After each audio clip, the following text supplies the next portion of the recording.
بسم اللہ الرحمن الرحیم۔ السلام علیکم دوستو مولا علی شیر خدا رضی اللہ تعالی عنہ کو ہمارے پیارے نبی صلی اللہ علیہ وآلہ وسلم نے علم کا دروازہ قرار دیا ہے۔ لوگ حضرت علی رضی اللہ تعالی عنہ سے سوالات لے کر دور دراز کے علاقے سے آیا کرتے تھے۔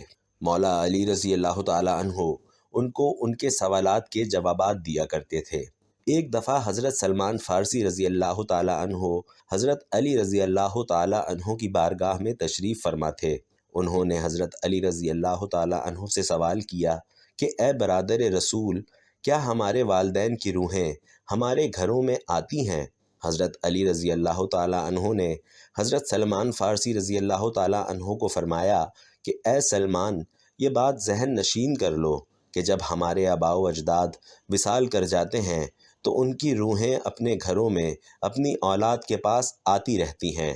وہ روحیں اپنے گھروں میں آ کر اپنی اولاد سے یہ درخواست کرتی ہیں کہ ہمارے لیے صدقہ و خیرات کیا کرو، ہمارے لیے نیک اعمال کیا کرو، ہمارے لیے خدا سے بخشش کی دعائیں کیا کرو۔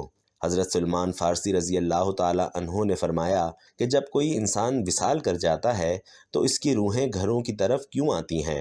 حضرت علی رضی اللہ تعالی عنہ نے فرمایا کہ جب کوئی انسان اس دنیا سے چلا جاتا ہے تو اس کا نامہ اعمال رک جاتا ہے۔ مرنے کے بعد وہ اپنے لیے کوئی بھی نیک عمل یا دعا نہیں کر سکتا، اس لیے وہ وصال پانے کے بعد اپنی اولاد اور اپنے رشتہ داروں کے محتاج بن کر رہ جاتے ہیں کہ کوئی بھی مرنے والے کے نام پر نیک اعمال کر کے اس کے لیے دعائے خیر کرے، کوئی بھی صدقہ و خیرات کرے اور کوئی بھی ان کے لیے کسی غریب کی مدد کرے تاکہ اس کا ثواب مرنے والے کو پہنچے، کیونکہ ان کے ثواب سے ان پر عذاب کم ہو جاتا ہے، ان کے درجات بلند ہو جاتے ہیں۔ اور یہی وجہ ہے کہ ہمارے خاندان میں جو بھی کوئی وصال کر جاتا ہے تو ان کی روحیں گھروں میں اپنی اولاد کے لیے دعائیں کروانے کے لیے آتی ہیں۔ حضرت سلمان رضی اللہ تعالی عنہ نے پھر عرض کیا کہ یا علی، یہ ارواح کب گھروں کا رخ کرتی ہیں؟ حضرت علی رضی اللہ تعالی عنہ نے فرمایا اے سلمان، مرنے والے کی روحیں جمعرات کے دن اور جمعے کی رات اپنے گھروں کا رخ کرتی ہیں۔ یہ روحیں چیخ چیخ کر اپنی اولاد کو کہتی ہیں کہ ہمارے لیے صدقہ و خیرات کرو، ہمارے لیے خدا سے ہمارے عذاب کو کم کرنے کے لیے دعا کرو۔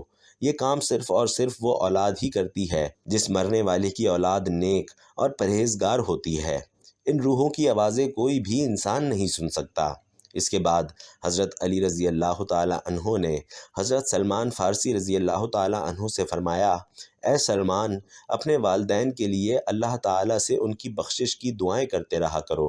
جو بھی اولاد اپنے والدین کے لیے ان کی بخشش کی دعا کرتا ہے تو وہ روحیں بھی اللہ تعالی سے فریاد کرتی ہیں کہ یا اللہ، جس طرح ہماری اولاد نے ہمارے لیے صدقہ و خیرات اور دعائیں کی ہیں، آپ بھی ہماری اولاد کی دنیا میں ان کو جو بھی پریشانیاں، غم اور دکھ درد ہیں، ان سب پریشانیوں کو دور فرما دے۔ اس سوال سے ہم کو یہ معلوم ہو گیا ہے کہ ارواحین جمعرات کو اپنے گھروں میں آتی ہیں۔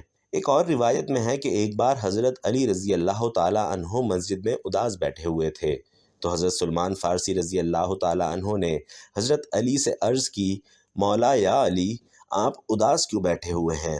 حضرت علی رضی اللہ تعالی عنہ نے جواب دیا کہ اے سلمان، میں اس لیے پریشان ہوں کہ میں نے ایک روح کو اپنے گھر میں داخل ہوتے دیکھا ہے جو رو رو کر اپنی اولاد سے یہ کہہ رہی تھی کہ میرے لیے صدقات اور خیرات کرو، نیک عمل کر کے میرے لیے رب کائنات سے میری بخشش کی دعا کرو۔ اس کے بعد حضرت سلمان فارسی رضی اللہ تعالی عنہ نے عرض کی یا علی، کیا مرنے کے بعد ماں کی روح بھی اپنی اولاد کے گھر آتی ہے؟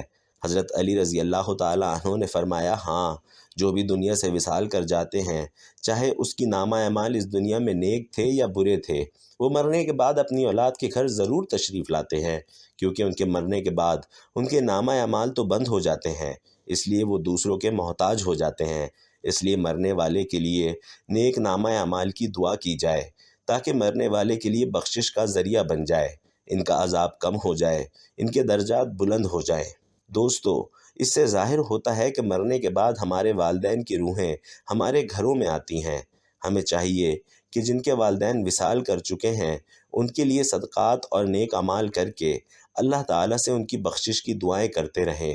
اگر ہم ان کے لیے دعا کریں گے تو اللہ تعالیٰ مرنے والے کے لیے آسانیاں پیدا فرما دے گا۔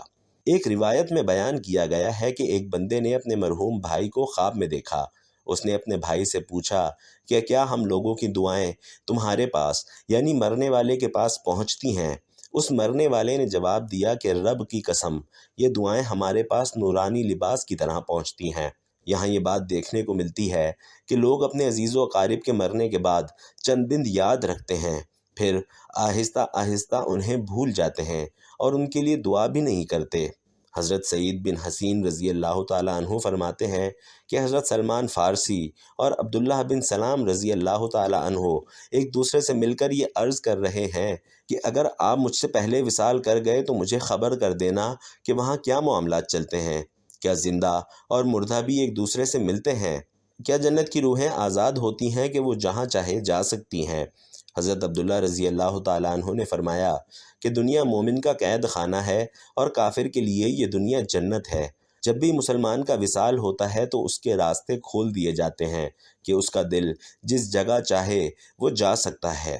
پیارے بھائیوں، روح وہ امر رہی ہے جس کے حکم اور پروگرام کے ماتحت ہمارا وجود شروع ہوتا ہے۔ قرآنی تعلیمات کی روشنی میں یہ کہا جاتا ہے کہ روح کا مادہ نور ہے اور یہ نور توانائی کی ایک قسم ہے۔ جس طرح ملائکہ نور سے پیدا ہوئے ہیں، اسی طرح روحیں بھی نور سے پیدا کی گئی ہیں۔ سائنسی تحقیق کے مطابق روح انسان کا وہ حصہ ہے جس کا موت بھی کچھ نہیں بگاڑ سکتی۔ روح خدا کے ایک فیصلے کا نام ہے، اس سے زیادہ جانا نہیں جا سکتا، کیونکہ اس سے زیادہ علم اللہ کے پاس ہی ہو سکتا ہے۔ اس کے آگے جانا انسان کے بس کی بات نہیں ہے۔ پیارے دوستو، والدین اپنی اولاد کے لیے اللہ تعالیٰ کے فضل و کرم کا ذریعہ ہیں، اور اللہ تعالیٰ کی رضا والدین کی رضا میں ہے۔ اس لیے خدا نے جہاں اپنی عبادت کا حکم دیا ہے، وہیں اپنے والدین کے ساتھ بھی اچھا سلوک کرنے، ان کی خدمت کرنے اور ان کی ہر بات کو ماننے کا بھی حکم دیا ہے، اور اس کا بڑا درجہ اور رتبہ رکھا ہے۔ حضور اکرم صلی اللہ علیہ وآلہ وسلم نے والدین کے حقوق بتائے ہیں۔ حضرت محمد صلی اللہ علیہ وآلہ وسلم نے فرمایا کہ والدین کی رضا میں اللہ کی رضا ہے، اور والدین کی ناراضگی میں اللہ کی ناراضگی ہے۔ اللہ تعالیٰ کا ارشاد ہے کہ اپنے ماں باپ کے سامنے اف تک نہ کرو۔ جہاں اللہ نے والدین کے ساتھ حسن سلوک پر اجر رکھا ہے، وہاں والدین کی نافرمانی کرنے پر عذاب بھی رکھا ہے، اور والدین میں والدہ کا درجہ بلند رکھا ہے۔ زندگی میں والدین کے ساتھ حسن سلوک کی تعلیم ہے، اور مرنے کے بعد بھی ہمارے مذہب میں یہ بات بتائی گئی ہے کہ اپنے والدین کے لیے ایصال ثواب کرتے رہنا چاہیے۔ ان میں کمی بیشی کو اللہ رب العزت معاف فرما اور ان کی بخشش کر دے، اور ان کے درجات کو آپ کی دعاؤں اور نیک اعمال کی وجہ سے بلند فرماتا رہے۔ اللہ تعالیٰ سے دعا ہے کہ اللہ تعالیٰ ہمارے والدین کو بخش دے۔ اللہ تعالیٰ سے دعا ہے کہ جن کے والدین زندہ ہیں ان کو زندگی، صحت اور تندرستی عطا فرمائے، اور جن کے والدین وصال کر چکے ہیں ان کو جنت میں اعلیٰ مقام عطا فرمائے۔ آمین یا رب العالمین۔